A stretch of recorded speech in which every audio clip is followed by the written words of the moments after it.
Olá, bom dia a todos, bom dia Rio Grande do Sul, 11 horas e 36 minutos. Hoje é terça-feira, 9 de novembro. Atenção, policial é baleado durante assalto no bairro Cidade Baixa, aqui em Porto Alegre. Nós já temos aí a imagem do flagrante. Esse é o primeiro destaque de hoje com ele, Lucas Abate, bom dia. Bom dia, André. E teve confusão, correria, tiroteio no bairro Cidade Baixa, em Porto Alegre. Um policial militar de folga foi baleado durante um assalto e tudo isso foi registrado, flagrado por câmeras de segurança. Daqui a pouco a gente conversa ao vivo com o comandante da região e trazemos todos os detalhes dessa ocorrência que movimentou a região central de Porto Alegre. Até já, obrigado Lucas. E tem novidades no caso Miguel, o menino que foi morto no mês de julho no litoral norte aqui no litoral norte aqui do nosso estado. Quem tem o destaque de hoje também é ele, direto da redação, Glauco Paza. Bom dia, Glauco. Bom dia, André. Bom dia a todos. Pois é, ontem foi feita a reprodução simulada dos fatos, que a gente chamava anteriormente de reconstituição, da morte do garoto Miguel. Foram 5 horas de trabalho com a participação da madrasta do menino e um boneco, inclusive, que representou o garoto. Houve protestos, enfim. Daqui a pouco a gente traz todos os detalhes desse trabalho da polícia, da perícia lá no litoral norte. Agora impressiona, né, Glauco, o tamanho da mala que conseguiram colocar este menino de 7 anos. Olha aí a imagem. Foi dentro desta mala, de acordo com a Polícia e Ministério Público. Em seguida, a gente traz detalhes e informações. 11h37, o SBT Rio Grande, a sua companhia na hora do almoço, já está no ar.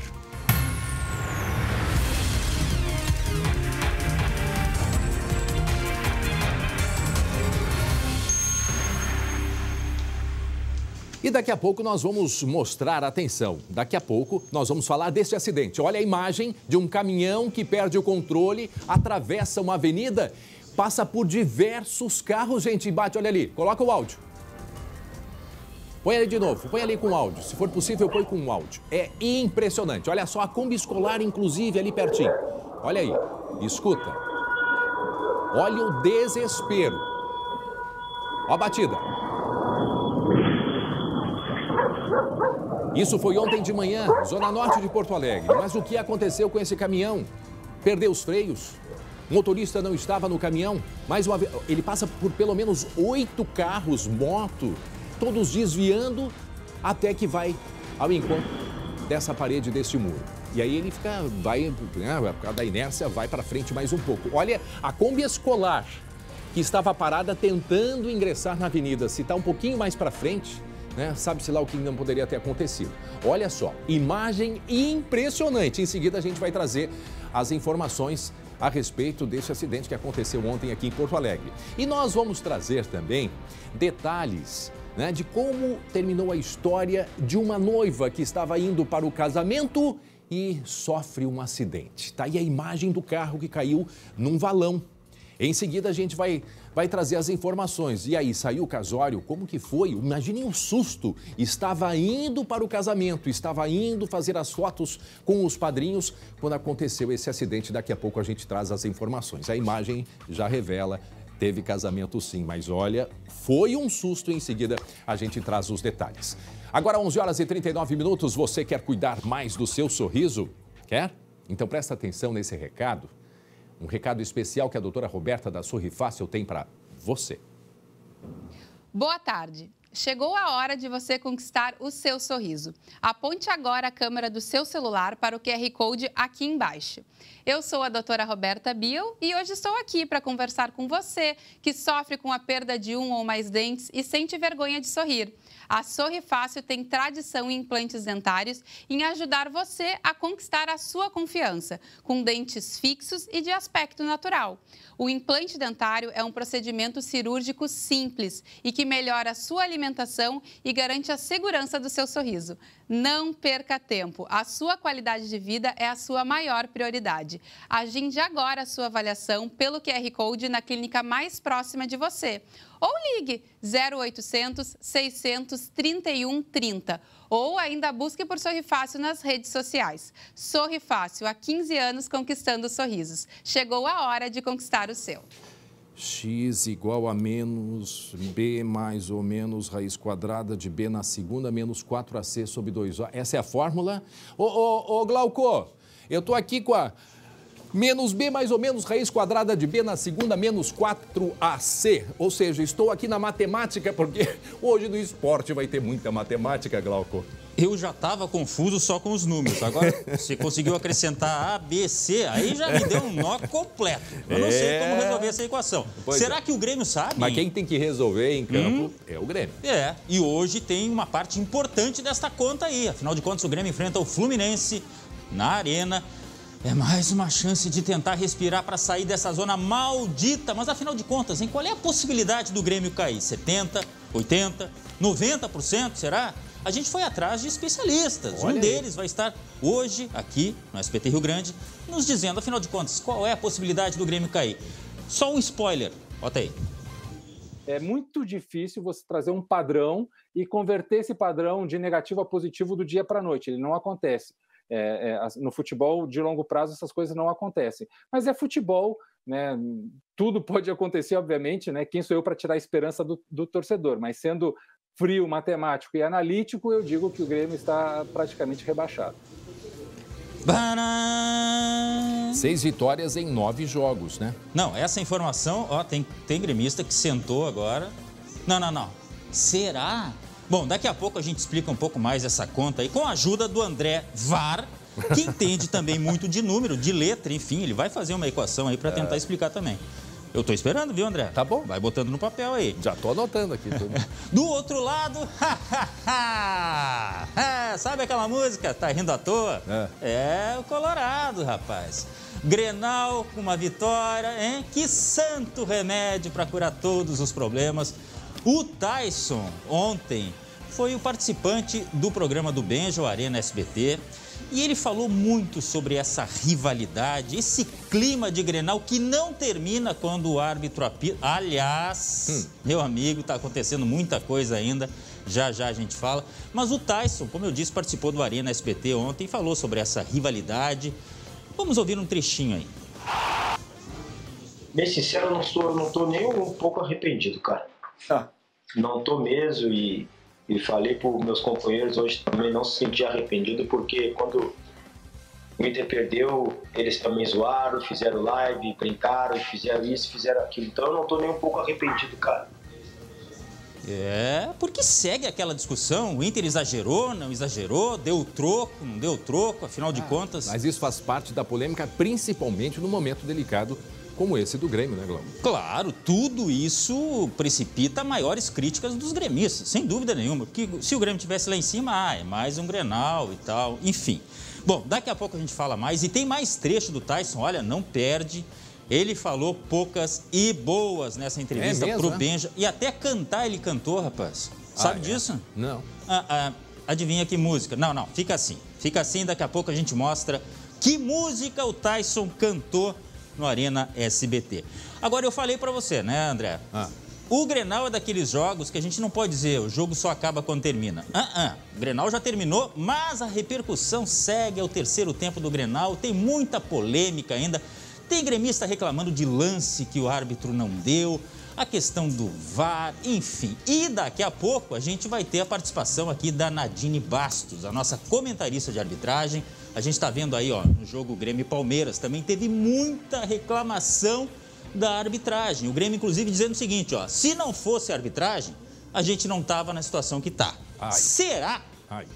Daqui a pouco a gente fala com a Nadine para tentar tirar essas dúvidas. Pois é, aí tem que olhar para dentro de campo também, né, Glauco? Não adianta só reclamar, né? Então, daqui a pouco? Daqui a pouquinho. Tá certo. Agora, faltando 15 minutos para o meio-dia, atenção, gente, atenção. Glauco, durante 5 horas, a polícia e peritos fizeram a reconstituição ou reprodução simulada dos fatos com relação à morte do menino Miguel, lá no litoral norte, em Imbé.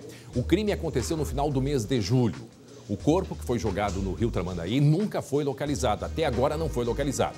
A colega Luciane Coleman, ela acompanhou todo o trabalho da reprodução simulada e conta os detalhes para a gente a partir de agora.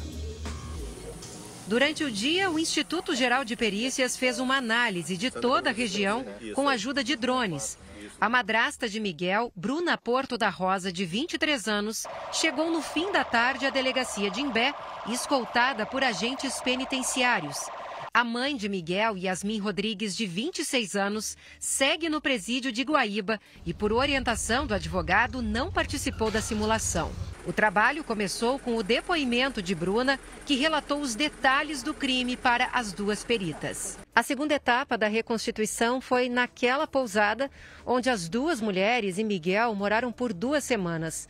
Bruna mostrou à perícia como o menino foi torturado e morto e explicou como o corpo foi colocado dentro da mala. É possível sim uma criança entrar naquela mala, tá? Inclusive foi colhido o material de DNA do Miguel, então o Miguel foi colocado dentro da mala, isso é uma prova técnica, né? E ele foi quebrado para ser colocado ali dentro. Embora ele tivesse 7 anos de idade, né, ele estava desnutrido, né, então ele não tinha o peso de uma criança de 7 anos de idade. No entanto, muitas perguntas ficaram sem respostas. Bruna alegou que estava em outro cômodo e não viu todos os detalhes. Toda a ação que a gente fez ali foi em cima do que ela nos trouxe, né? Então, por exemplo, tem algumas ações que ela refere só ter ouvido, que ela não visualizou, ou que ela estava em outro cômodo. 2 agentes representaram mãe e madrasta na reprodução. A mala onde o corpo foi transportado foi utilizada na simulação. Vestindo um moletom cinza com capuz, Bruna acompanhou a equipe em vários trechos. Na avenida principal, ela foi hostilizada pelos moradores que acompanhavam a movimentação. Os agentes percorreram a pé todo o trajeto de quase 2 quilômetros da pousada até o rio. A perícia refez cada passo deste caminho marcado por ruas residenciais e de pouco movimento. A madraça não recordava todo o percurso.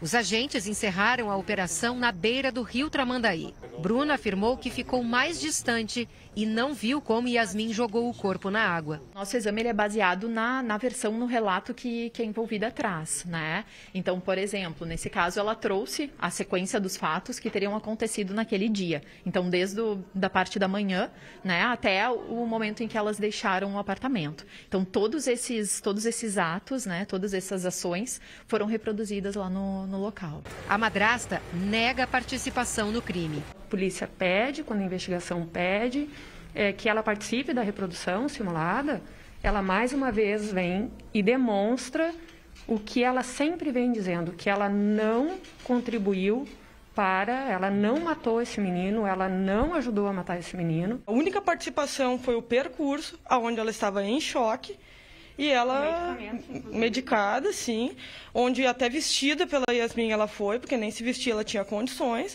e ela foi arrastada por todo o percurso, não tinha condições nem de carregar o próprio corpo, quem dirá uma mala com uma criança de 7 anos dentro. O Ministério Público denunciou as 2 mulheres por homicídio qualificado, tortura e ocultação de cadáver. De pegar somente como hoje foi feito na reconstituição, somente se focou na data final, né? No dia que a vítima, infelizmente, foi morta. Mas há todo um contexto desde o início, que elas chegaram aqui em Bé, né? Todas as trocas de mensagens entre elas e entre terceiros, né? E que aí, cotejando todos esses elementos, se verifica que na verdade, ambas tinham essa intenção, né, de se livrar do menino. O Instituto Geral de Perícias deve concluir o laudo da reconstituição em até 60 dias. Daqui a pouco, o delegado responsável pela investigação, Antônio Hactz Júnior, lá do Imbé, vai conversar com a gente, né? Tem várias dúvidas, saber o que foi, né, o que foi importante nesse processo de ontem à noite, nessa reprodução. Lembrando sempre, né, Glauco, que a reprodução ela é uma parte da investigação, né? Não é somente a reprodução simulada dos fatos, né, que vai indicar, né, todas as questões aí do processo. É uma parte para verificar o que já foi dito, em oitivas, né, em depoimentos, enfim. Isso vai fazer parte, tanto é que leva agora até 60 dias para que o laudo fique pronto e possa, então, ser apresentado na investigação. A gente, em seguida, portanto, vai conversar, perto daqui a pouquinho, vai conversar com o delegado lá do responsável pela investigação, Antônio Hactz Júnior. Agora, faltando 10 para o meio-dia, atenção! Atenção, coloca a sirene. Um policial militar foi baleado ontem à noite, foi num assalto no bairro Cidade Baixa, aqui em Porto Alegre. Ele tinha descido do carro quando foi abordado pelo criminoso. Está aí o criminoso de branco. No momento que ele se aproxima do carro, abre a porta e aí começa toda a ação. O colega Lucas Abate tem outras informações a respeito deste caso aí, não é mesmo, Lucas? Pois é, André, caso que aconteceu ontem à noite, por volta das 9 horas da noite, esse policial que estava de folga foi até o bairro Cidade Baixa. Quando desceu do veículo, foi abordado por esse criminoso e, segundo até o relato que se tem de testemunhas, o criminoso teria percebido que o policial estava armado e até esse seria o motivo desse homem atirar contra o policial. Olha, André, até a gente vai conversar com o tenente-coronel Severo, que é o responsável pela área, mas o policial foi atingido de raspão na nuca e, felizmente, pelas informações que a gente tem, está se recuperando bem. Só que logo na sequência em que ele cai no chão após ser baleado, a arma dele cai também. Aparece isso bem claro nas imagens. O criminoso, que é esse de branco, recolhe a arma e foge. Só que perto dali, a poucos metros dali, outros policiais, um outro grupo de policiais, estava em uma confraternização em um bar próximo. Eles foram avisados pelo garçom de que algum assalto, algum tiro teria acontecido ali na região e eles prontamente fizeram um cerco, fizeram buscas e localizaram esse criminoso na esquina da Sofia Veloso com a Rua da República. Para saber mais, a gente já conversa com o tenente-coronel Severo, responsável pelo bairro Cidade Baixa, região central de Porto Alegre, coronel. Primeiro, para saber o estado de saúde do colega, o policial que ontem foi, infelizmente, baleado nesse assalto. Boa tarde, obrigado por conversar com a gente. Boa tarde. O soldado ele está bem, né? Ele foi conduzido ao HPS imediatamente, recebeu atendimento médico, fez todos os exames. Está ainda baixado ao hospital, né, sob observação médica, mas segundo informações que nós obtivemos com o próprio hospital, ele está fora de perigo. Agora, pelo que se tem de relatos e até histórico, um roubo de carro dessa forma é algo comum, fora do comum, ali na região do bairro Cidade Baixa, coronel? Não, esse tipo de ocorrência não é comum naquela região ali. Tanto na área do nosso batalhão, esse tipo de ocorrência não é comum. André. Bom dia ainda. Obrigado, tenente-coronel Severo, por nos atender. A gente percebe que o criminoso ali, nessa outra imagem, é a hora que ele está fugindo. Nós temos a imagem do momento que ele foge. Aí ele se aproximando, aí é o início de tudo. Ele vem caminhando. Viu a possibilidade de atacar o policial, quando então ele não sei se o policial estava abrindo a porta, não sei se o senhor tem esses detalhes, e dá a impressão na imagem que houve talvez uma tentativa do criminoso retirar a arma dele. Eu não sei se o senhor tem essa informação, tenente. Segundo a informação que a gente recebeu, ele abordou... Primeiro que ele não se identificou e nem identificou como policial militar, né? Ele estava abordando uma pessoa que estava descendo um carro. Provavelmente ele queria roubar o carro. O policial rendeu, né, viu a arma, né, disse para ele, não, pode levar. E aí ele notou que o policial estava armado, né, pelo volume da cintura. E aí o policial tenta se defender, eles meio que entraram... Eles meio que entraram numa luta corporal, ele efetuou o disparo, a arma do policial caiu ao chão, conforme o Lucas já relatou, né? E aí ele pegou a arma, depois que o policial caiu ao chão, e saiu correndo. Os policiais esses que estavam no estabelecimento comercial receberam a informação. Aquele cara que está correndo matou um cara. E aí eles correram atrás dele, conseguiram fazer a abordagem dele mais adiante, na República com a Sofia Veloso. Encontraram com ele as duas armas e fizeram uma prisão. Imediatamente outras pessoas já tinham ido fazer o atendimento da pessoa que estava caída ao chão, que depois foi identificada como policial militar. Nós estamos mostrando, comandante, militar, depois, na hora do atendimento médico. Comandante, a gente está mostrando aí, eu sei que o senhor não está com a imagem, o retorno, estamos mostrando o momento que o criminoso foi então levado até o HPS. Eu acho que não sei se, porque o corpo de delito, eu não sei se faria no momento da fuga dele, eu acho que ele caiu. Sim. Caiu, se machucou. Ele teve uma pequena lesão e a gente sempre conduz ao HPS para fazer questão de se ele reclama de alguma dor, né? Sempre aí depois vai para o IGP.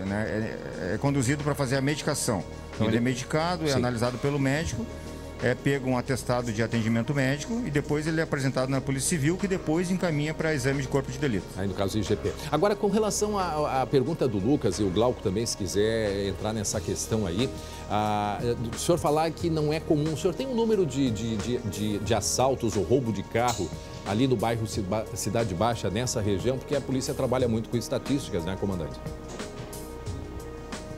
Sim, nós trabalhamos bastante com estatística. No momento a gente tem um número baixo, né, de ocorrências. Né? A gente até tem um número de alguma coisa com relação a furto de veículos, mas o roubo mesmo de veículo, que interfere na ação da abordagem com armas, é bem baixo. E chama atenção, André... E até, André... Desculpa, Lucas, chama atenção, não sei se o policial viu depois as imagens, que tem gente passando, né? Inclusive, me parece que tem um casal que passou pouco antes e se apavorou e saiu correndo, quer dizer... A rua movimentada, né? Até porque era 9 e pouco olha o movimento de carros ali, poderia ter tiroteio, enfim... 9 e 7 da noite. O senhor acredita que o policial só tenha reagido a partir do momento que o ladrão viu que ele tinha arma na cintura, ou o policial teria tentado reagir antes?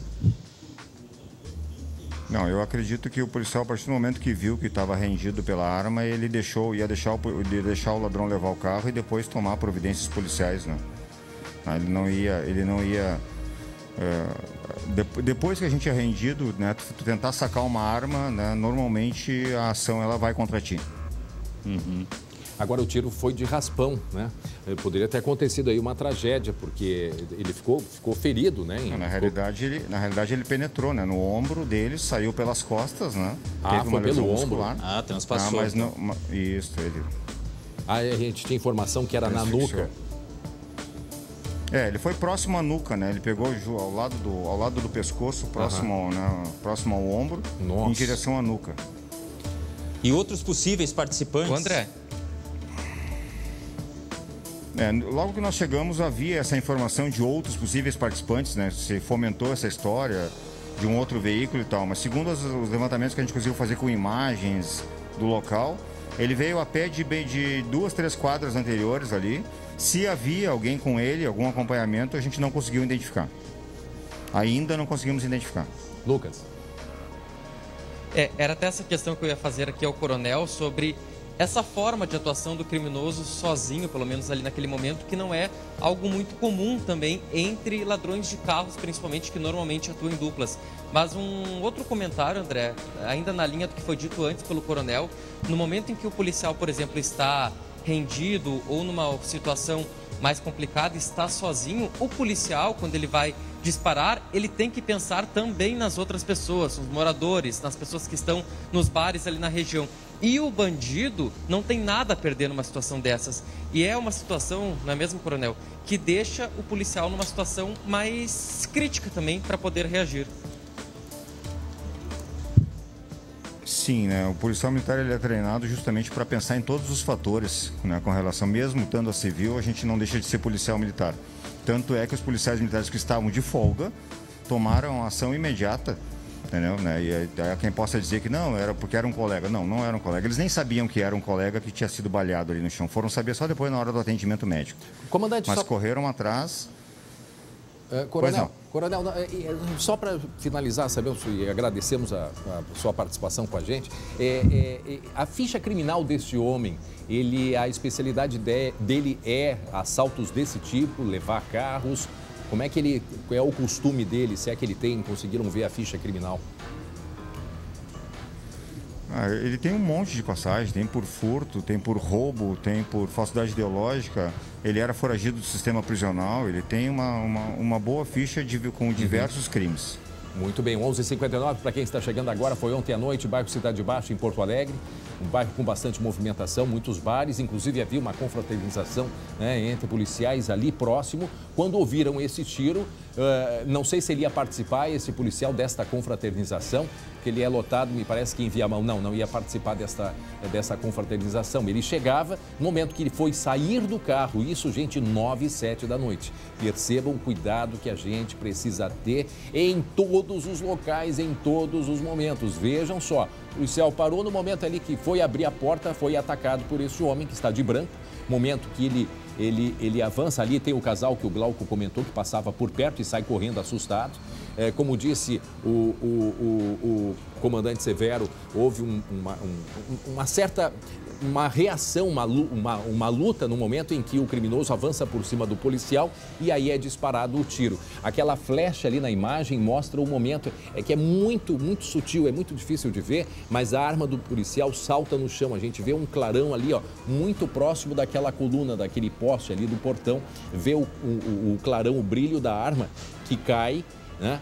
E aí, em seguida, esse criminoso, ele chega, ele volta para o carro. Depois do tiro, ele volta para o carro, né? E ainda parece que pegou alguns pertences. Eu não sei se confirma essa informação, Lucas. Coronel, depois ele só verifica o carro, ele pega a arma, André, do policial no chão, ele verifica se tem algo no carro e logo na sequência foge a pé em direção à Rua da República.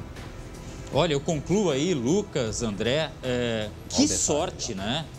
O anjo da guarda estava realmente de plantão, porque foi em cima dele. O tiro não deu nem para ver. O ladrão não sabia para onde estava atirando. E olha onde o comandante falou, pegou por baixo, transpassou e saiu lá perto da nuca, né? E eu não sei se a arma, a gente vê ali, ó, no detalhe, ali na flecha, na pontinha, tem ali o brilho, aqui assim, um branco, que é a arma. Eu não sei se o policial jogou ou se ela caiu em meio o momento que o criminoso avançou sobre o policial. Não sei se o senhor sabe se ele chegou a atirar ou mesmo caiu no chão, comandante.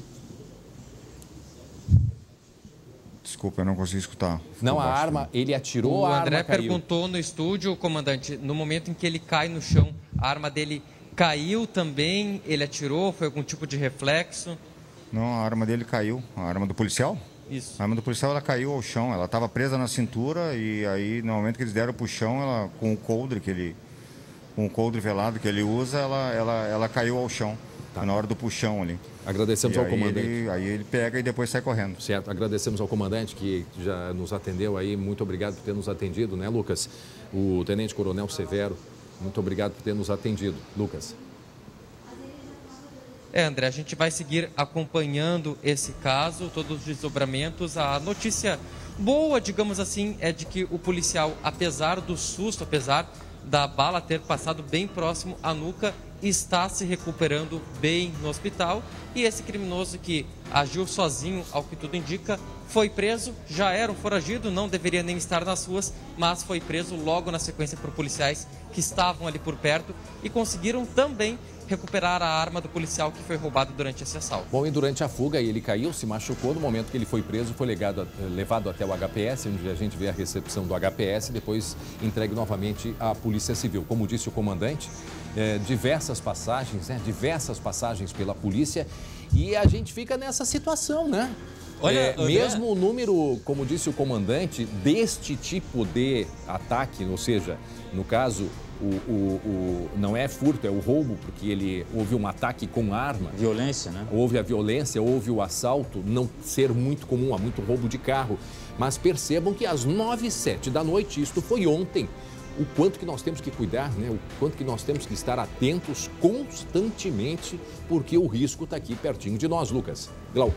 Sabe o que me chama a atenção, Lucas e André? Eu passei pela Cidade Baixa agora, semana passada, tinha policiamento. Por quê? Porque é um bairro boêmio, a gente sabe que tem bastante confusão, não dá para esconder isso, né? Inclusive do pessoal que se excede um pouquinho a mais, né? Então sempre tem policiamento. Mas este criminoso aí, pelo horário, 9 e pouco da noite, com aquele trânsito, com pessoas passando na calçada, como a gente viu aí, não tava nem ligando para isso aí. Agora tem uma explicação, né? Olha a ficha. Olha o histórico deste criminoso, né? Lucas. E até, André, o outro ponto do histórico dele, o comandante falou furto, roubo, desacato, lesão corporal, era foragido, nem deveria estar nas ruas. Falsidade Um ideológica. homem de 44 anos, isso, 44 anos, a idade desse criminoso. 12h04 para quem está chegando agora, imagens de ontem à noite, bairro Cidade Baixa, em Porto Alegre. Um policial estava à paisana, chegava para um compromisso, estava descendo do carro quando foi atacado por esse homem de branco num assalto, né? Houve uma reação do criminoso, né? No momento em que ele descia do carro, a gente percebe que há não chega a ser uma luta, mas houve um empurrão entre os dois. Nesse instante cai a arma do policial, o assaltante pega a arma, né? Me parece que usou a arma dele próprio para dar primeiro o tiro, que foi pelas costas e saiu perto da nuca. depois pega a arma do policial, volta para o veículo, pelo que a gente vê, não sei se ele chegou a levar alguma coisa, e aí sai em fuga, como a gente consegue observar aí na imagem. Lucas. O André, o relato de uma testemunha, de uma pessoa que passava ali pelo local e informou à polícia também essa situação, é de que o policial estava descendo do veículo sozinho, foi abordado por esse criminoso e não teria esboçado nenhum tipo de reação. Disse que já estava rendido, ia deixar levar o carro e depois fazer os procedimentos como é a forma correta. Só o que aconteceu? Durante o assalto, durante o ato, o criminoso viu que o policial, até então ele não sabia que era policial, mas viu que a vítima estava armada. Então ele tentou retirar a arma, disse até que ia fazer alguma revista para tirar algum outro tipo de armamento, e foi o momento em que eles entraram nessa luta corporal e começaram ali, parece que um puxando o outro, até o momento em que o criminoso, que já estava com a arma em punho, atirou contra o policial e no momento que ele cai, a arma dele acaba saltando pela frente. Até a gente não sabe exatamente por que isso aconteceu, mas certamente, André, a arma dele estava na cintura e ele estava sacando a arma naquele momento, e até por isso, de certo, que a arma acabou voando no momento que ele foi baleado. E como disse o Glauco, né, teve muita sorte nesse momento, porque ele atirou para qualquer lado, né? Do jeito que dava. Do jeito, tanto é que acertou o ombro e saiu aqui perto da nuca, tá? E tanto é que ele cai, a gente não mostrou detalhes ali, mas ele ficou muito ferido. Tanto é que ele cai no chão e não se mexe. Eu até achei no início que ele poderia estar ali disfarçando, mas não. Houve um machucado, um ferimento muito grave, ele fica caído. E olha a quantidade de carros que vem passando pela rua. Olha a quantidade de carros. Não, e me chamou a atenção aquele casal também, porque eles até olham para dentro do carro momentos antes do tiro, né? Porque eles percebem que tem algo estranho. Mas o que você vai fazer naquele momento, né? Não sabe se o cara está armado, ou melhor, até sabiam, porque eu acho que eles já viram o revólver na mão desse criminoso aí. O que vai fazer? Vai tentar sair da cena. E eles, quando ouviram o tiro, aí sim, resolveram correr, né? Bom, a gente segue acompanhando, que bom que o policial já está melhorando, né? Está em observação. Apesar da gravidade, né? Ele se recupera bem. E a gente segue acompanhando e chama muita atenção, né? Essa violência pelas nossas ruas, sem horário, de dia, de noite. Aí a imagem mostrando o momento que os policiais que estavam próximos conseguiram, né, fazer o atendimento antes de chamar o SAMU. Mas a gente segue acompanhando e trazemos aí novas informações. Obrigado, Lucas Abate. Agora 12h08. Atenção. Nós vamos conversar agora, vamos até o Litoral Norte, até o Imbé, conversar com o delegado Antônio Rax Júnior, que esteve à frente da investigação do caso do menino Miguel. E ontem nós mostramos aqui na reportagem da colega Luciane Coman a reprodução simulada dos fatos. Por isso nós vamos até o Imbé. Delegado Rax, o senhor me escuta bem? Muito obrigado por nos atender mais uma vez, delegado. Boa tarde. Boa tarde, sim. Tudo bem.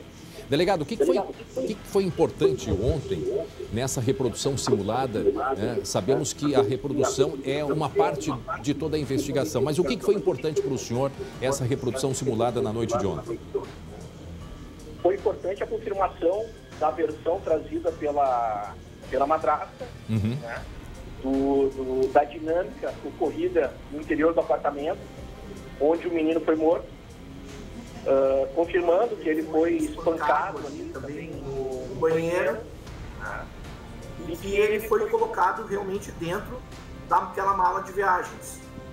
Isso, delegado, chama muito a atenção e também o senhor reforçou isso, porque pelo tamanho da mala, olha, quase que é difícil da gente acreditar que isso possa ser possível, mas foi possível, conforme a investigação do delegado Antônio Rax Júnior. Sim, um menino de 7 anos foi posto dentro desta mala, delegado. Foi. Foi colhido o material genético no interior do objeto, né? Conforme perícia realizada pelo Instituto Geral de Perícias. Então confirma que ele realmente, né, é a prova cabal de que ele foi colocado no interior dessa mala. Ele, embora tivesse 7 anos de idade, né, ele estava desnutrido, com certeza. Ele não permanecia trancado no interior do roupeiro ou do posto de luz durante todo o tempo, então ele não fazia nenhuma forma de exercício, não se movimentava, então deveria com certeza estar já atrofiado, né, com suas musculações. Meu Deus. Musculatura atrofiada, desculpa. E então teve as articulações quebradas para ser colocado dentro da mala. Que barbaridade. Agora, delegado, a mãe, a Yasmin, não participou, né? Foi uma opção da defesa dela. Participou a madrasta, a Bruna, e ela se coloca ainda numa posição que ela não colocou as mãos, que não foi ela que fez, né? Que ela, então, seria, digamos assim, uma testemunha, né? Essa versão dela, o que o senhor diz a respeito disso? Ela mantém a versão, né, que ela só cumpria ordens, né, que ela era submissa à companheira, mas de qualquer forma, ainda que esse tipo de conduta, a omissão dela, né, de qualquer forma, ela participou dessa empreitada criminosa, né, ainda que ela propriamente não tenha carregado essa mala até a beira do rio, por exemplo, ela acompanhou, né, a mãe do menino até o local onde o seu corpo foi arremessado nas águas do Rio Tramandaí. Mas fora essa noite, né, delegado, teve muita coisa que aconteceu antes, inclusive diálogos e a participação da Bruna, seria isso? Sim, várias provas foram colhidas. A reprodução simulada dos fatos é mais uma prova que enriquece a nossa investigação criminal. Há uma série de mensagens trocadas entre o casal e trocadas entre a madrasta e pessoas próximas, de que o menino era empecilho para a relação, né? de que elas queriam muito, ele não era bem-vindo mais. Mas, delegado, essa é a dúvida, se ele não era bem-vindo, já estava num processo de transferência de guarda, me fugiu o termo, para a mãe da Yasmin, no caso a avó, né? Me parece que faltava pouca documentação, já estava tudo praticamente pronto. Então, por que elas optaram em cometer o crime e não entregar esse menino para ser cuidado pela avó? Pois é. Nós localizamos no smartphone da mãe uma série de e-mails trocados com a Defensoria Pública do Estado. Vários e-mails. Quase 20 mensagens trocadas entre ela e a instituição. Sempre que faltava algum documento para juntar, sempre que faltava alguma coisa, como é sabido, né, naquele período de pandemia, essa instituição não atendeu presencialmente. Ao contrário, né, da polícia, né, da Brigada Militar, enfim, essa instituição não fez atendimento presencial. Ô, delegado, deixa eu lhe perguntar, o senhor falou que isso é mais uma prova. O fato da mãe não ter participado, o senhor acha que isso é preponderante nesse momento ou não? Não, eu tive informação de uma policial penal ontem que a mãe estava pronta para participar. Por vontade, ela, se dependesse da vontade dela, participaria. A sua defesa que não teve interesse, né? Porque certamente se ela viesse a confirmar aquilo que ela disse no seu interrogatório, seria realmente mais um elemento, mas a defesa assim não o quis.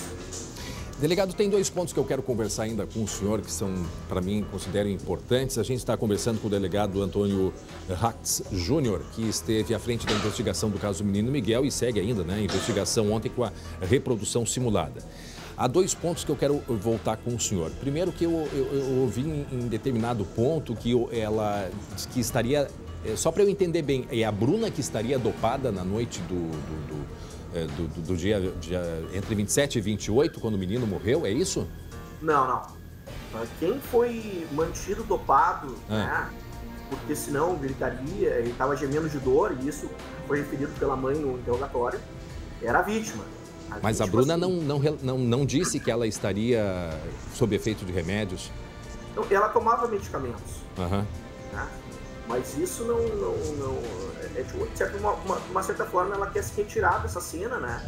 Ela quer, de repente, alegar que não tinha condições de entender o que estava acontecendo. A sua defesa alegou que ela seria incapaz, mas isso foi rechaçado por um laudo psiquiátrico legal, né, do Instituto Psiquiátrico Forense, firmado por 3 médicos psiquiatras, de que ela é capaz, sim, ela é imputável, ela tinha plena capacidade de entender aquilo que estava acontecendo na ocasião. Que essa seria, inclusive, a razão dela não ter carregado a criança, por exemplo? Mala? Foi uma decisão, acredito, da própria mãe, entre aspas, carregar essa mala. Durante todo o trajeto, as imagens confirmam que somente ela carregou a mala. Glauco, quer fazer uma questão? Não, a gente fica cada vez que eu atordoado, ouço, eu fico mais... Bom, enfim. Delegado, agora, em relação a este trabalho que foi feito, né, dessa reprodução simulada, o senhor espera mais alguma coisa em relação a provas ou não? Há uma ou duas perícias que nós aguardamos laudos, né? Inclusive o da reprodução simulada de fatos. Eu vou juntar essa semana ou na semana seguinte relatórios feitos a partir da análise dos smartphones do casal. Por exemplo, há vídeos que há um vídeo que elas mantêm relação sexual enquanto o menino está trancado no roupeiro. Isso, aparece um cabo de vassoura, né, que era utilizado para trancá-lo no roupeiro. No fosso? Ah, no roupeiro. No roupeiro, na outra pousada onde elas existiam. E também há imagens e vídeos de que elas se arrumando para sair, mantendo a rotina normal, né, enquanto o guri está trancado no roupeiro. O que confirma que ele era mantido durante todo o tempo trancado. Trancado, e ultimamente não só no roupeiro, como nesse posto de luz.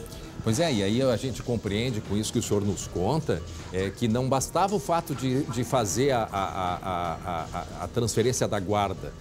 Existia uma necessidade, pelo que o senhor relata, de torturar. Sim, efetivamente, elas torturavam a criança. Tanto que foram indiciadas e denunciadas pelo crime de tortura. Aqui, há um outro vídeo, né, gravado pela madrasta, e não há dúvida alguma, para quem assistiu esse vídeo, de que a forma que ela torturava psicologicamente e fisicamente a criança, né, nós aprendemos no local lá uma corrente, 2 cadeados, a criança era mantida acorrentada. E há mensagens trocadas entre elas. Que absurdo. Sobre a compra da corrente. Sim. Nós mostramos aqui, inclusive. A compra dos cadeados, a imagens. Não, e aquela gravação que a Bruna diz que se ele sujasse as calças, ia bater nele, né? Lógico, usou outros termos. Mais chulos, inclusive. Agora, delegado, e esse amigo imaginário, isso se confirma que seria uma pessoa próxima, me parece que da Bruna, era a desconfiança inicial, mas depois me parece que foi descartado. Mas, de fato, tem um nome que aparece, Lorenzo. Isso significa o quê? A polícia já conseguiu, né, concluir algo a respeito? E só para complementar, delegado, é possível já dizer hoje que são as duas, né? Não tem mais uma terceira ou uma quarta pessoa, alguém conivente, alguém que negligenciou? Aí, tá aí, ó, só um pouquinho aqui na imagem, a gente mostra aqui, ó, delegado, a conversa, ó. Tudo bem, amor. Eu não sei quem é que tá falando aqui, eu acho que é a Bruna, acho. Tudo bem, amor. O Miguel se soltou. Parece assim que é um animal que se soltou, né? O Miguel se soltou. Daí o Lorenzo prendeu de novo, deu comida para ele. Ele mandou te dizer para te prender mais forte. Daí eu tomei café. Eu não sei se quem está escrevendo, acho que aí seria a Bruna.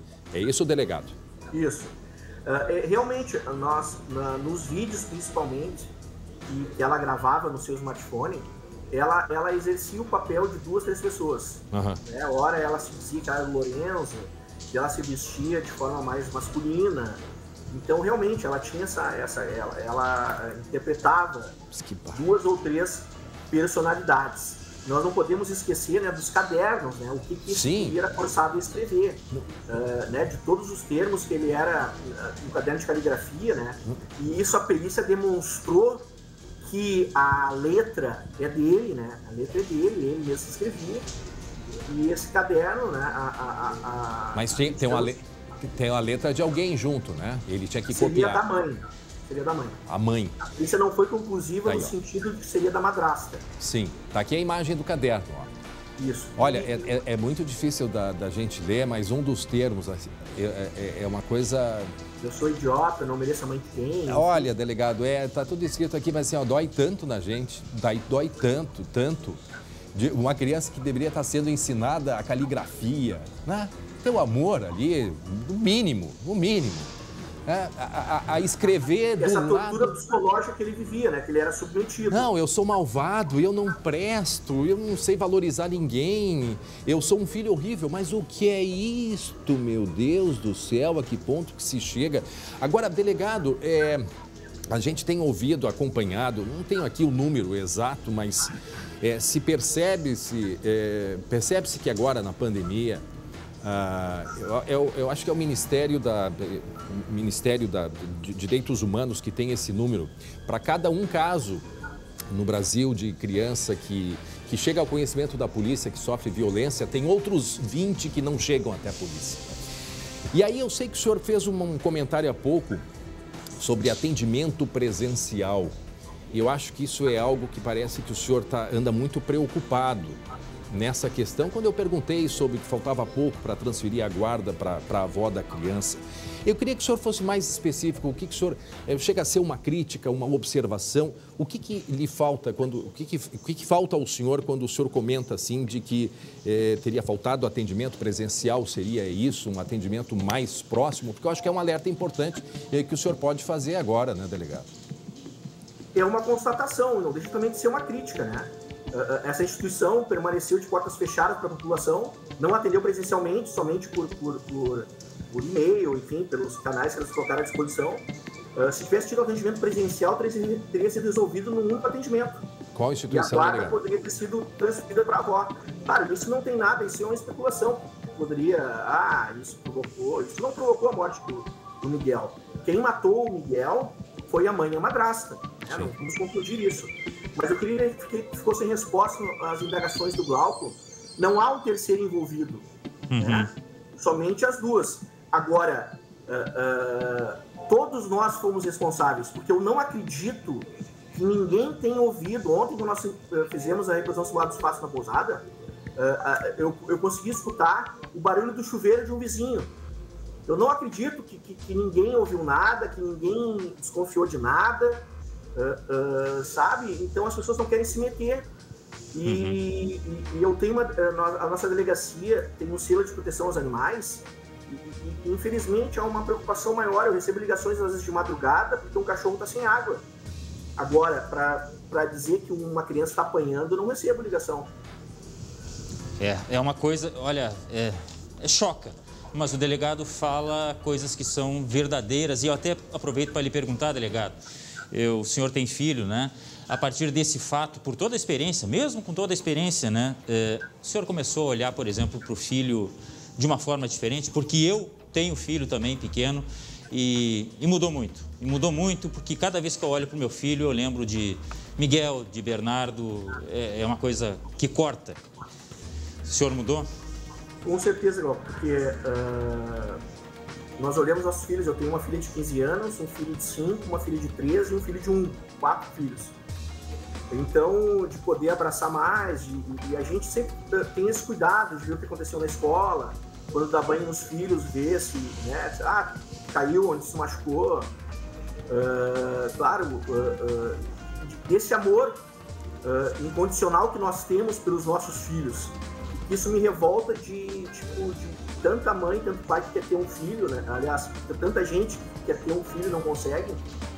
Quando tu tem tu tinha uma mãe, entre aspas, uma genitora, ela apenas pariu essa criança, né? Ela não foi mãe, né? De ouvir de alguém que não tinha amor nenhum pela criança. Então me revolta porque nós não tivemos a oportunidade de ter salvo o Miguel. O que faltou?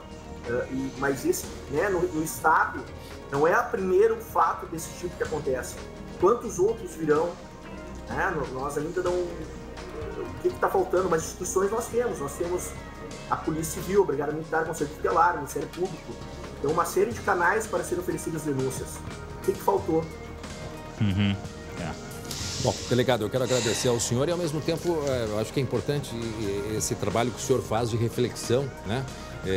Não apenas relatando o fato, mas trazendo a todos nós uma reflexão, né, sobre o nosso comportamento, o nosso dia a dia, o que precisa ser, né, mudado, o que a gente precisa dar mais atenção. Agradeço mais uma vez, delegado Antônio Hacht Júnior, pelas informações. Obrigado, uma boa tarde para o senhor, bom trabalho. Obrigado. Muito bem. Olha, é uma situação muito grave. E como disse o delegado, Glauco,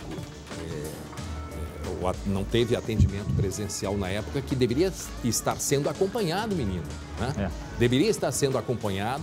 no momento em que se faz uma troca de guarda, neste caso, que a guarda estava sendo passada, portanto, para a avó, e não teve o acompanhamento presencial. E aí a gente começa, se ninguém viu, então quer dizer que esse menino ficou quantas vezes, por quanto tempo dentro de um armário, dentro de um fosso de luz? Eu demoro a acreditar. Eu concordo com o delegado, eu demoro a acreditar que ninguém tenha notado nada. Eu acho ainda que é aquela situação, é filho dos outros, eles que se resolvam, entendeu? Porque a própria pousada disse que nem sabiam, que achavam que era só as duas, que nem imaginavam que teria uma criança lá. Na própria pousada foi dito isso.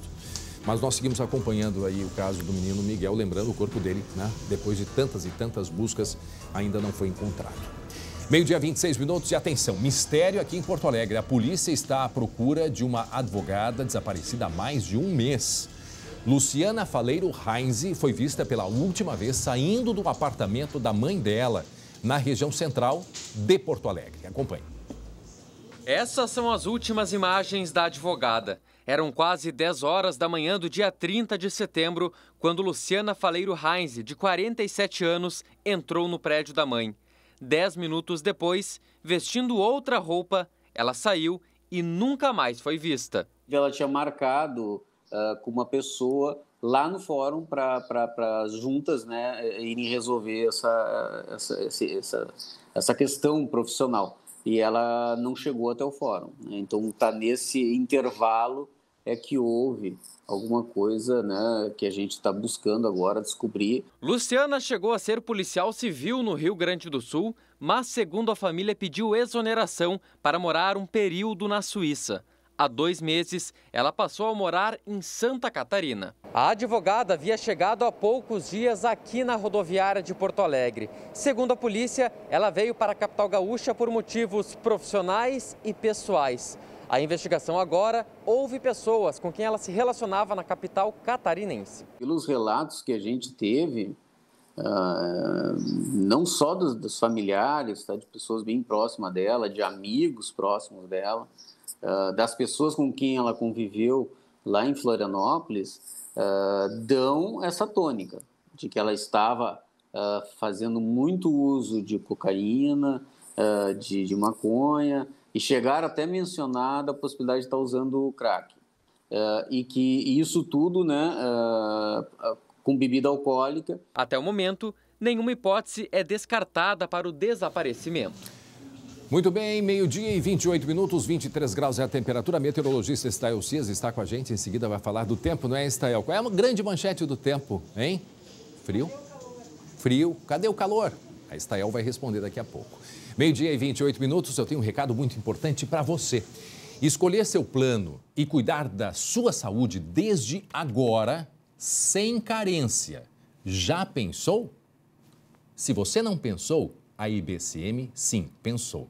Por isso, está com esta condição única e por tempo limitado. Carência zero, ou seja, você se associa e já pode utilizar toda a rede para consultas e exames, incluindo odontologia. Tudo isto tendo a segurança de contar com um plano de saúde que, sem qualquer coparticipação e que não há mudança de valor conforme a idade. Acabaram as desculpas para não cuidar de você. Esta é a melhor condição para ter todos os benefícios do plano de saúde da IBCM. Mas aproveite já, que é por tempo limitado.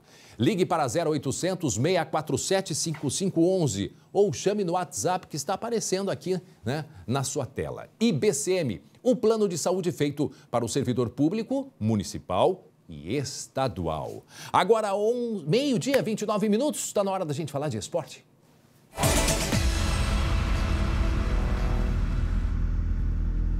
E eu já jogo a bola para ele, Glauco, passa. Olha, só um pouquinho que eu tô fazendo conta aqui. Anota aí a fórmula. Eu tô com os números. X igual a menos as B. As letras eu não sei onde é que bota, cara. Eu vou deixar para lá as letras, só vou pegar os números, tá? Põe X igual a menos B, mais ou menos raiz quadrada Lembra de B das na segunda, fórmulas. menos 4. Esse André Rara é um crânio, cara. Tomara que o Grêmio lembre Eu lembro também. até da tabela periódica, Glauco. É mesmo?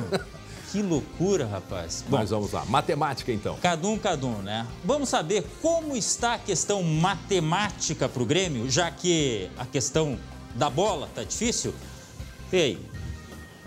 A gente tá cansado de ouvir os dirigentes gremistas falando. Nós não vamos cair! Mas não é isso que os números dizem. Segundo o levantamento do Footstats, portal sobre estatísticas de futebol, o Grêmio tem 88% de chance de ser rebaixado. O cálculo matemático leva em consideração a sequência da equipe. Do dia para a noite mudam as coisas, não existe essa mágica no futebol. Para mudar um time que vem perdendo muito, de repente, por exemplo, um time que perde 5 jogos seguidos, para ele ganhar 5 jogos na sequência é praticamente impossível. Mas calma, torcedor gremista. Eu tô triste. Esses 12% de chance de evitar a queda passam por jogos-chave, que entram na estatística. Red Bull Bragantino vai enfrentar o Grêmio na prévia à final da Sul-Americana, então certamente vai manter um time reserva, imagino, né? O Atlético Mineiro, quando o Grêmio for enfrentar, provavelmente o Galo já vai ser campeão brasileiro, né? A Chapecoense já caiu, que o Grêmio também vai enfrentar fora de casa. E o Flamengo, como bem disseste, pode estar ou de muito boas ou talvez nocauteado pelo Palmeiras. Isso pode ajudar o Grêmio. E aí, aumentou a esperança? Me dá uma tesão, me dá uma loucura de ganhar. Então pega o papel e a caneta para anotar o que o Grêmio precisa fazer. O número mágico para se salvar é 44 pontos, segundo o Footstats. Para chegar até lá... O Grêmio tem que ganhar 6 jogos, ele só pode perder 3. Se o Grêmio vai ganhar 5 jogos e 3 empates, ele só pode perder 1. Então, à medida que as derrotas venham acontecendo, a gente vai se dando conta que é cada vez mais impossível do Grêmio se salvar. Ou seja, o Grêmio não pode perder de jeito algum. Preteou o olho da gateada.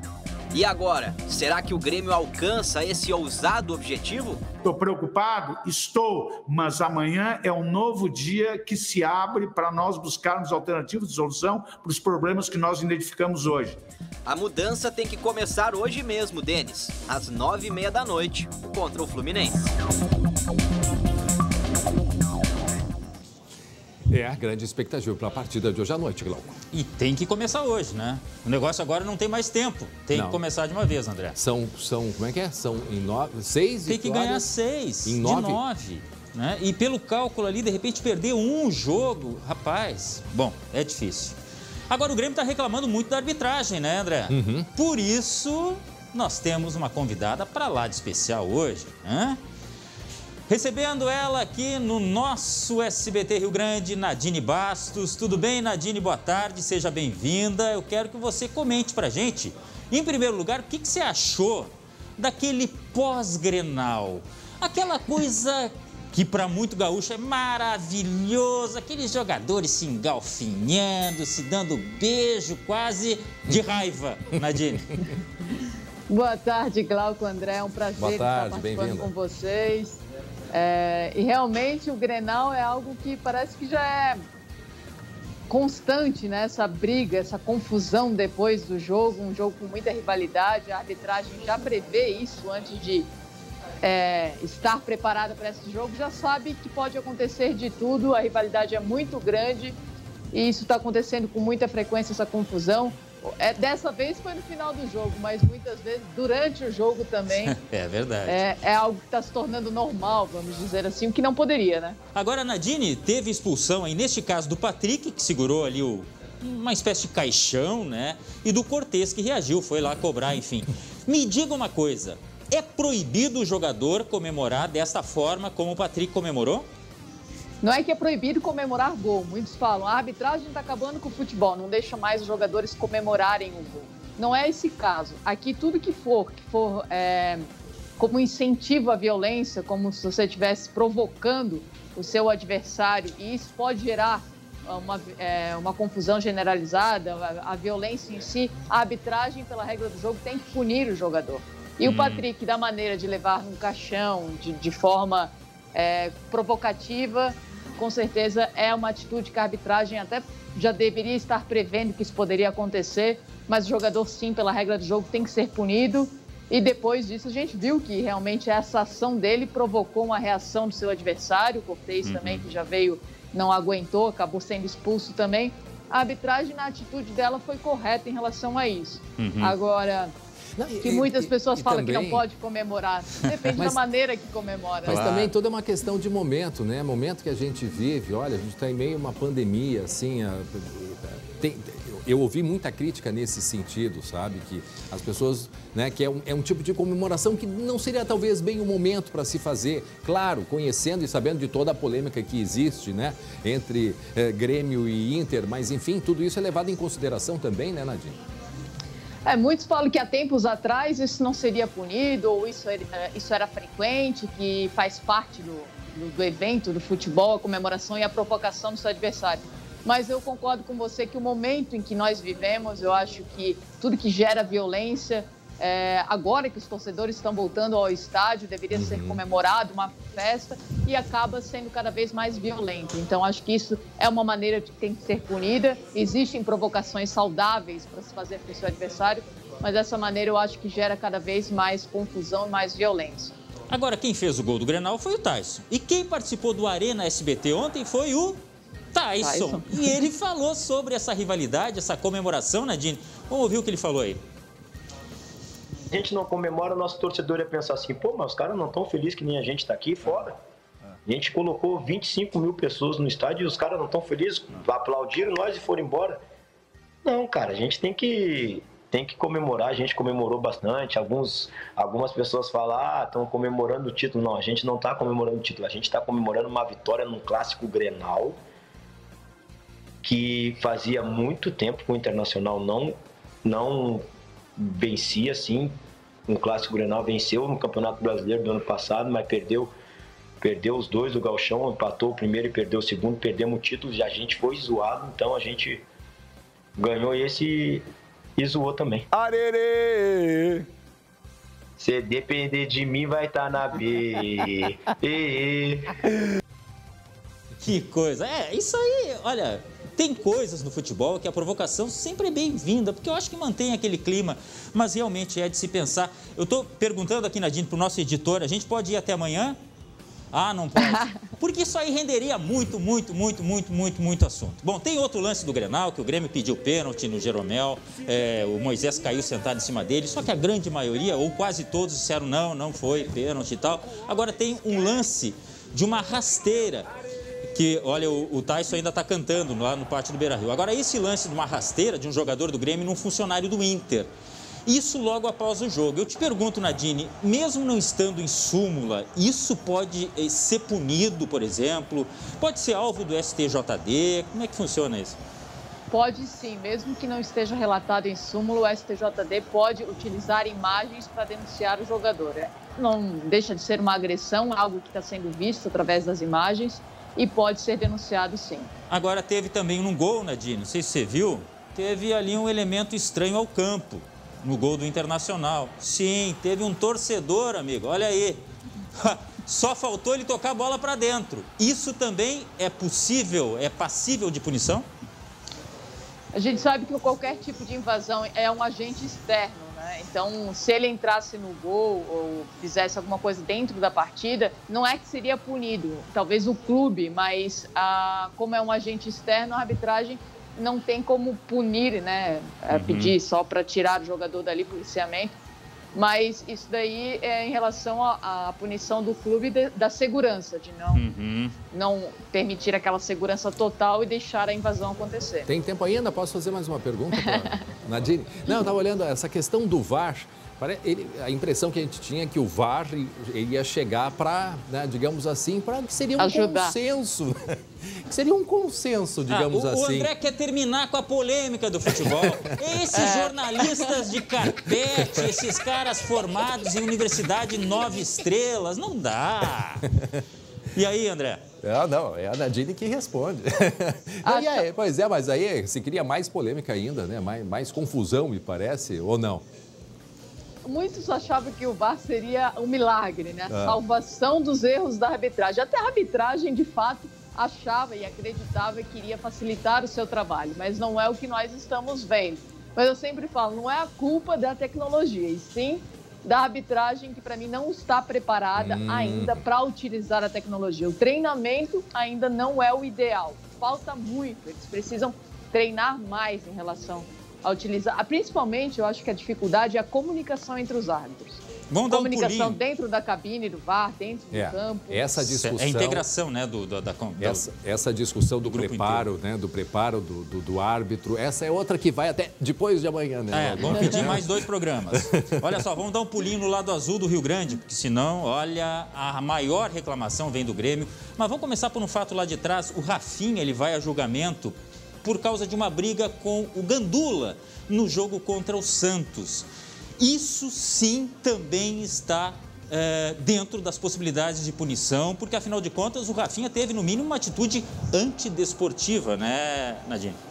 Nada justifica a violência. Eu acho que você está nervoso dentro do campo, nervoso com a arbitragem, reclamar é uma coisa. Agora, chegar a agredir ou até a maneira de agressão verbal também, mas agressão física, isso não pode ser permitido. Acho que sim, vai ser punido.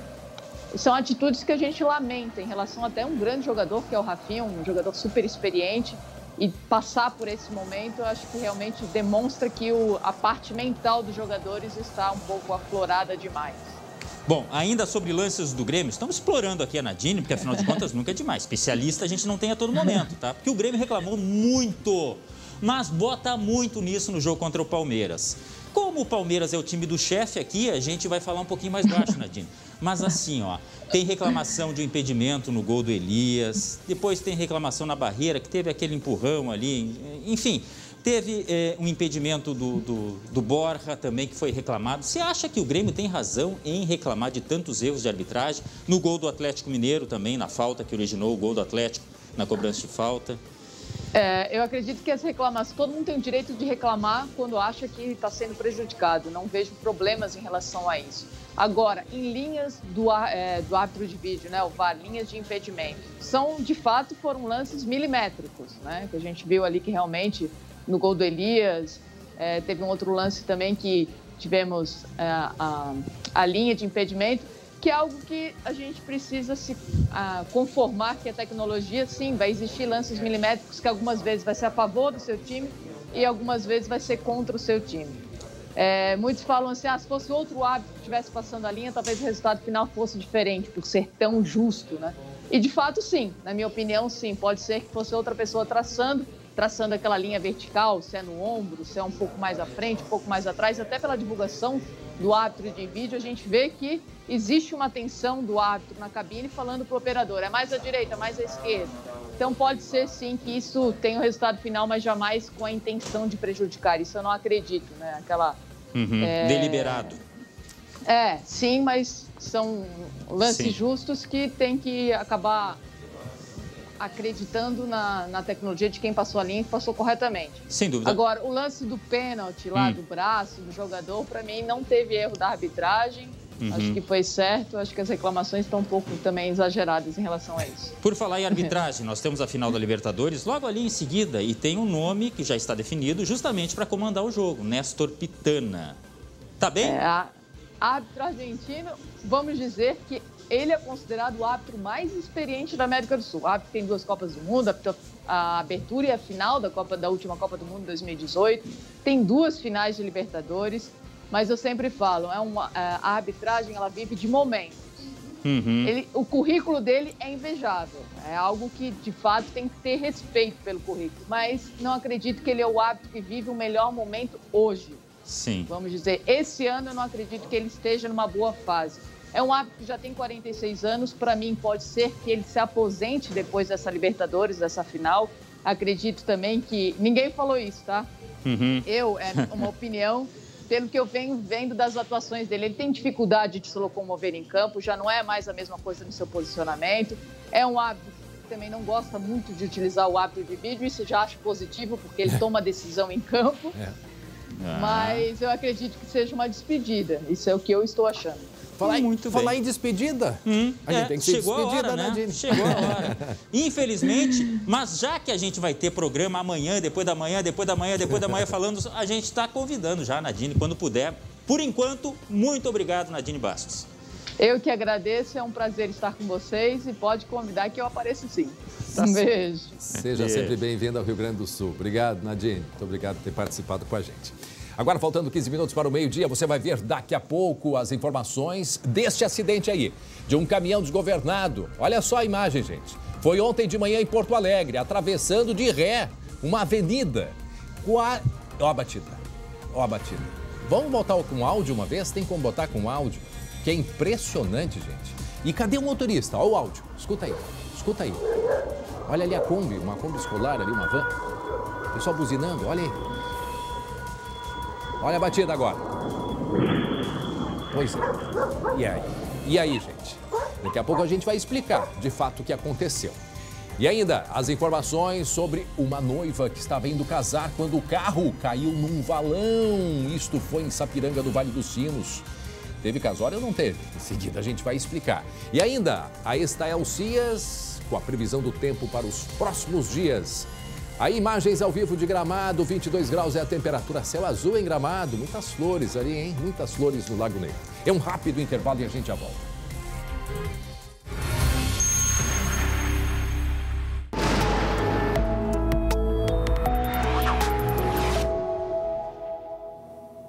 Sim, está na hora da gente falar do tempo, 23 graus a temperatura, hoje vai a 30, mas o amanhecer foi gelado, Estael, essa laninha aí tá dando trabalho, não é? Tá dando. Bom dia a você. Boa tarde, Tudo bom? né? Boa tarde. Que muita gente almoçou. Pois é, hoje a temperatura chegou a 3 graus e 6 décimos. Oi? Lá em São José dos Ausentes, tá certo, 3. Tá certo que é uma região de maior altitude, mas olha só, 5 graus e 7 décimos em São Francisco de Paula, em Canela, 6 graus e 1 décimo lá em Cambará do Sul. Tivemos temperatura ao redor de 7, 8 graus em várias regiões do estado, vários municípios ali do Planalto, da Serra. Lá no sul do estado, 10 graus em Erval, em Bagé. Então, realmente é frio para essa época do ano. Marcas até que lembram o período de inverno, mas como o ar é seco, a atmosfera está aí com céu limpo, a gente viu aquela imagem ali de Gramado, sim, céu azul, a temperatura acaba subindo à tarde, afinal é primavera. Então, a gente tem essa transição, dias de ensolarados, de tempo seco, apesar do frio estar presente no amanhecer, esquenta à tarde. E aí vou mostrar o mapa aqui do Rio Grande do Sul, porque tem um outro contraste interessante para observar, porque além desse contraste do amanhecer e da tarde, a gente vê 31 graus previsto lá para a região de Santa Rosa, 27 graus aqui em Novo Hamburgo, 20 graus em Caxias do Sul, litoral, temperatura em Torres foi de 11 graus e 7 décimos hoje cedo, e no litoral realmente, apesar do sol do tempo firme, a temperatura não vai passar muito de 21 graus hoje, porque lá o frio está mais presente. 24 graus em Pelotas e 31 graus em Uruguaiana.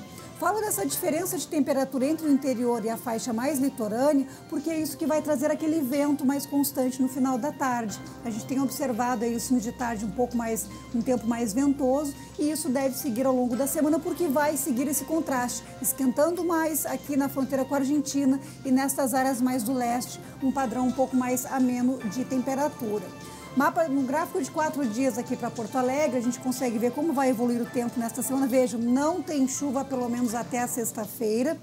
As manhãs e madrugadas ainda terão um certo refresco aqui na capital. E as tardes, aqui com 25, 26 graus, não muda muito o padrão de temperatura durante as tardes. Ao passo que lá no interior, na fronteira com a Argentina, lá sim a temperatura deve passar dos 30 graus e trazer até a sensação de calor, mas para o turno das tardes, as manhãs seguem com esse refresco. Pois é, e aí a gente fica preocupado com a chuva, porque a gente já está chegando no período de verão, né, Estael? Exatamente. Aí a gente vai mostrar um dado dessa semana atualizado, o mapa do Laninha. O Laninha continua intenso, a temperatura naquela região, nessa região aqui do Oceano Pacífico Equatorial, aqui América do Sul, aqui Austrália, essa é a região que a gente monitora bem na linha do Equador. E os dados desta semana da Agência de Oceano e Atmosfera NOAA, os dados registrados nesta semana indicam que a temperatura ficou em média 1 grau abaixo do normal nessa região de monitoramento de Laninha, o que significa Laninha de intensidade moderada pela segunda semana consecutiva, o que nos dá indícios, André, que esse Laninha pode ser mais intenso do que inicialmente a gente acreditava, e como a gente já vem projetando, vai seguir influenciando o clima aqui no estado até abril do ano que vem, pelo menos até maio do ano que vem. E aí, só para a gente relembrar as consequências do Laninha. o frio tardio, como a gente tem observado nesses últimos dias, e a escassez de chuva, que também é fato neste mês de novembro. E aqui está o mapa do que a gente espera para esta semana. A massa de ar polar, o sistema de alta pressão atmosférica, ele estará sobre o oceano, então o ar mais gelado estará no mar, mas vejam, vai influenciar até mesmo o Rio de Janeiro. A temperatura vai ficar mais baixa do que o normal em toda essa região aqui, pegando o Rio Grande do Sul, Santa Catarina e Paraná. E vejam, muito mais aqui, Costa Doce, litoral, dias bonitos de sol, mas sem calor, sem aquecimento. Região da Serra também, que a gente vai ter uma queda mais forte agora na sexta-feira e no próximo fim de semana, com ar muito seco e esse ar gelado que estará, principalmente nessas áreas do oceano, influenciando o leste do Rio Grande do Sul. Bom, em termos de chuva, vamos falar então que dessa semana aqui, ó, praticamente sem chuva o estado, que é o mapa de acumulado pelo menos até o dia 13 de novembro. Vejo que praticamente não tem chuva no Rio Grande do Sul. E quando é que a chuva volta? No feriado, Glauco. Mapa, então, imagina. Quando é que a chuva volta? Aqui começa a voltar a chover justamente no feriado, no dia 15, 16, uma frente fria chega ao estado e traz chuva mais generalizada. Mas vai ser um período curto. Muita coisa de chuva. Não é nada muito expressivo. Então, esse mês de novembro, André, realmente já sob a influência do Laninha, com escassez de chuva e essas manhãs e madrugadas com esse frio totalmente atípico para essa época do ano. E o Laninha, ele interfere no verão, Estael? Porque a gente já pensa aí dezembro, os meses de calor, e a gente já tem uma indicação que vai ser tempo bastante quente? Não, o calor vai acontecer porque os dias são longos, né? Mas ele favorece noites e madrugadas mais fresquinhas, especialmente nas áreas do litoral, da fronteira com o Uruguai. Mas a grande preocupação com o verão realmente é a escassez de chuva. Claro, quem pensa em praia, piscina vai poder aproveitar, mas para o setor agrícola realmente é algo que preocupa, e principalmente para a questão de abastecimento. Embora os reservatórios já tenham apresentado uma melhora, principalmente aqueles reservatórios do centro do país, mas ainda falta muito. Não, atenção, hein? Estael, o André, que é grande produtor de hortaliças, de soja, tem uma grande propriedade. Prestou atenção, André? Não, é que é muito preocupante. Hoje mesmo eu ouvi a queda na produção da cana-de-açúcar. Aí, pessoal, mas como o açúcar subiu, o preço do açúcar e do etanol. A cana-de-açúcar teve uma queda na produção por falta de chuva de 60%. Isso é muita coisa. E o resultado a gente já sabe que vai direto para o nosso bolso. Então tem que economizar água, viu? Tem que economizar. Vamos para Gramado dar uma voltinha lá, Estael? Lá Gramado, que teve 6,5 graus hoje cedo, fez frio lá na Serra Gaúcha. E a gente vê aqui, ó, o céu limpo, o céu azul. A temperatura agora à tarde é agradável, mas olha, baixou o sol, anoiteceu, vai esfriar de novo lá na Serra. E tem a imagem aí do Lago Negro, que a gente consegue enxergar mais o sol? Não? Não tem.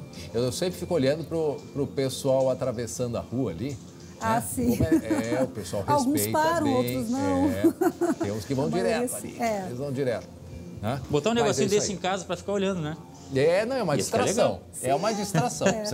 Muito bem, essa é a cidade de Gramado. Nos vemos quando, Estael? Na quinta-feira, trazendo mais informações do feriadão, do sol, da praia e de quando vem a chuva. Afinal, muita gente precisa também. Tá certo. Obrigado, Estael. Até quinta-feira, então. Agora, meio-dia e 56 minutos em Porto Alegre, 23 graus é a temperatura. Você já está se planejando para viajar? Já pensou na segurança do seu imóvel ou comércio? Isso mesmo. Nesta época de festas de final de ano, o índice de roubos aumenta. Por isto, a Carla está aqui para falar da Intercept, né, Carla?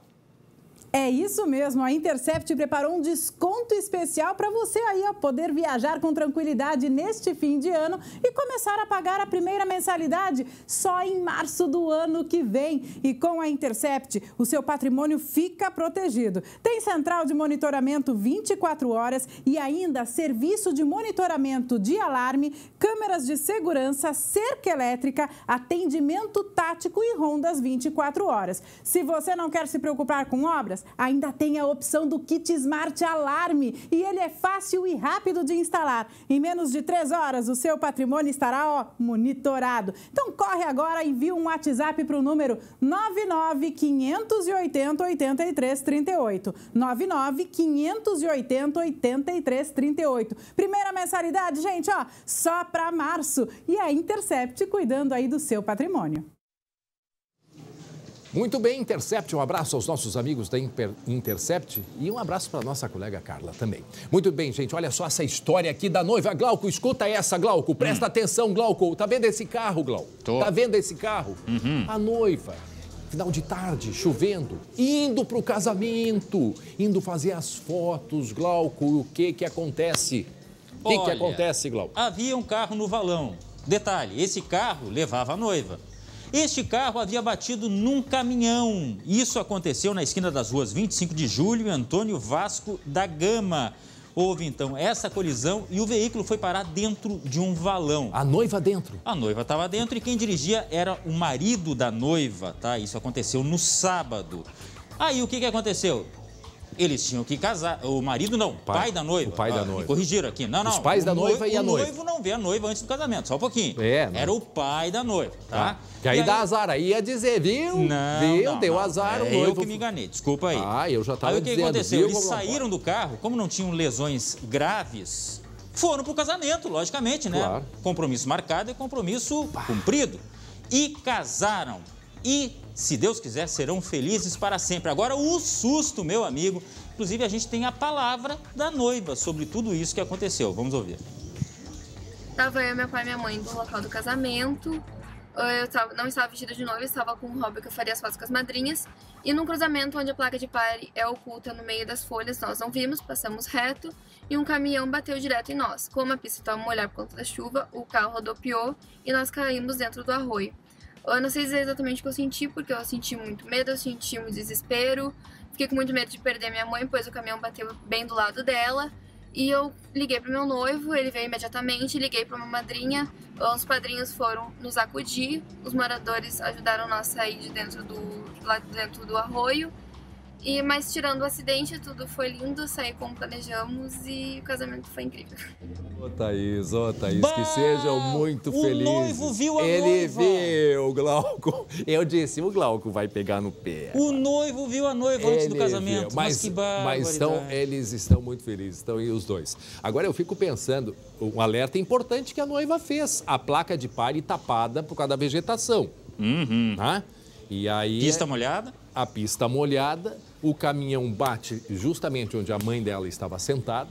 E agora, a batida que deu, porque o carro entra, coloca a imagem do carro ali. Tu imagina o baque que foi e o pior, né, o Glauco? Isso é um esgoto. Tu imagina, isso é um esgoto. Né? E ela vestida, maquiada. Ela só não estava com a roupa de noiva, porque ela estava indo fazer as fotos antes. Tá. Foi um pouquinho antes. E ainda bem, porque ela teve que tomar um banho, porque tiveram que sair ali. Olha a quantidade de água que tinha. Fique inquieto. Ô, André, tô dizendo aqui para ficar... Tem gente dizendo o seguinte, ó, foi um aviso para não casar. Mas que pessoal, deixa o pessoal casar. Isso aí ainda existe, cara, isso amor. Vai dar mais sorte ainda, certamente, para esse casal. Obrigado para a Thaís que nos mandou essa gravação. Mas a gente tem que pensar positivo, não é verdade? Né? Tá aí o casal, bonito casal. Unidos na saúde, na doença, no valão. Isso foi em Sapiranga, alerta Sapiranga, cortar aí as árvores na frente das placas. E que bom que deu tudo certo, porque aí a família toda ficou bem, né? E aí foram pro casamento, seguiu tudo certo, tudo normal. Agora, tu imagina que história, que fato... E que, imagina o assunto da noite, era o casamento e o acidente da noiva. Mas as minhas tias iam dizer, o noivo viu a noiva antes do casamento, não pode isso. Mas vai dar tudo certo, certamente. Bom, gente, olha só, agora um outro acidente que chamou a atenção foi ontem de manhã em Porto Alegre. Olha o caminhão, coloca o áudio aí, Olha aí. Olha o desespero olha ali, olha a batida. Meu Deus do céu. Ontem de manhã, Zona Norte de Porto Alegre, o que é que aconteceu com este caminhão e cadê o motorista, Glauco? Pois, boa pergunta. E outra coisa que eu fiquei curioso é saber se tinha criança dentro daquela Kombi escolar ali, rapaz. Bom, o fato é que isso aconteceu na esquina da Avenida Plínio Crefe com a Silvestre Rodrigues, Zona Norte de Porto Alegre. Essa imagem é de uma câmera de segurança com o caminhão simplesmente vindo de ré. A informação é que ele estava sem motorista. Por quê? Porque o condutor estacionou este caminhão em frente a uma padaria, estava fazendo uma entrega. E aí, sabe-se lá por que motivo, se perdeu o freio, enfim, ele começou a descer. Esses barulhos que a gente ouviu, é todo mundo que estava naquele cruzamento, buzinando. Alguns imaginando, ou a maioria imaginando que tinha motorista, e sabe-se lá o que ele estava fazendo de ré para alertar, só que não ia adiantar nada. Esse caminhão bateu nesse muro, na fachada de uma casa que ficou destruída e ainda atingiu um carro que estava na garagem. Menos mal que ninguém ficou ferido. Mas eu te pergunto, e se tivesse pego aquela Kombi escolar, será que tinha criança? Glauco, eu contei, tá? E até se alguém acompanhou, se souber, vai na nossa rede social e diz aí pra gente saber, porque eu contei pelo menos 8 carros ou motos cruzaram pelo caminhão enquanto que ele descia, tá? Olha só, mas por muito pouco, né? Por muito pouco os carros não... Olha aí, ó, começa o primeiro aqui, ó, já quer ver, ó, aguarda aí, ó, para ali, já é um carro que passa, já vem um segundo, já tem a moto aqui, deixa mais um pouco, aí para aí tem aquele carro preto que está atrás do caminhão, tem mais esse da esquerda, mais o que passou, e a Kombi paradinha, esperando poder entrar na avenida. E aí vem o caminhão e bate de ré. E não é nem uma subida tão íngreme, pelo que a gente vê, mas um caminhão pesado. E o cachorrinho, os cuscos aqui embaixo, todos perceberam, né? De olho e começaram a latir depois da batida, né? Sim, porque olha o barulho. Olha aí, ó. Escuta. É ferro contra toda a fachada, aquele muro ali, meu amigo. Quantas toneladas esse caminhão? Só imagina. Ó a Kombi. Volta a Kombi ali, deixa eu ver se a gente consegue perceber se a Kombi tá com... Olha, 8h13, muito provável que sim, Glauco. Será, hein? Indo para a escola, levando criança para a escola. Tentar voltar vamos botar a Kombi de marcha ré aqui, para a gente ver se dá para perceber algo. Tio, eu tô com tanto medo que, de acordo com que você mexe aí, capaz de dar um acidente, hein? Não, volta, eu acho que é na outra imagem que a Kombi vem chegando, aí a gente consegue... Aí, ó, volta ali um pouquinho, aí. Coloca a Kombi para trás, eu acho que não dá para perceber, não. Hein? Dá para perceber? É muito difícil, é longe. Não dá para dizer. Se o motorista da Kombi escolar, estiver acompanhando alguém que viu, isso é 8h13 da manhã, ó, Glauco. 8h13, horário daqui a pouco está levando. Mas o interessante é que a Kombi para e fica esperando a oportunidade para entrar à direita. E aí, ó, vem o caminhão. Ó, passou uma moto, outro carro. Meu Deus do céu!